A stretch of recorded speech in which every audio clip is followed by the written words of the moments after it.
السلام عليكم وأهلا وسهلا بيكم في الانترو الخاص ببودكاست نص الليل.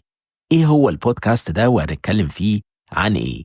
خليني أعرفكم بنفسي الأول وبعدين هقول لكم إيه ده بقى.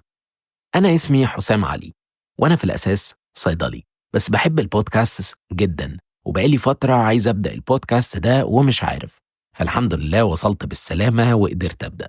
وبجد أنا مبسوط من كل قلبي إني وصلت للحظة دي اللي بقول لكم فيها إني ببدأ خلاص وبسجل الانترو كمان.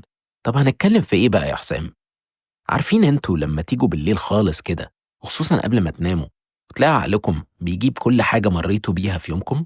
أو ده أنا بقيت بحس بيه كتير قوي مؤخرا، وبقيت عايز أتكلم وأخرج كل الكلام اللي جوايا في الحاجة دي، فقررت إني هتكلم فيها معاكم وهنتشارك سوا. طب ليه سميته كده؟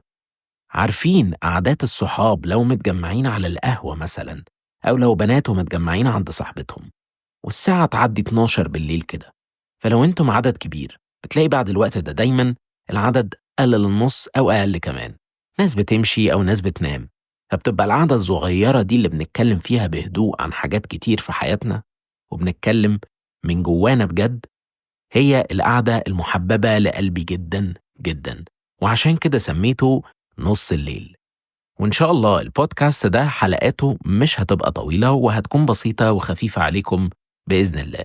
حلقات هتنزل أسبوعيا كل يوم سبت الصبح إن شاء الله، وهتكون رحلة ممتعة بإذن الله. خلاص كده عرفتوا كل حاجة؟ يلا بينا نبدأ رحلتنا في نص الليل ولا إيه؟ يلا بينا. سلام يا حبايب.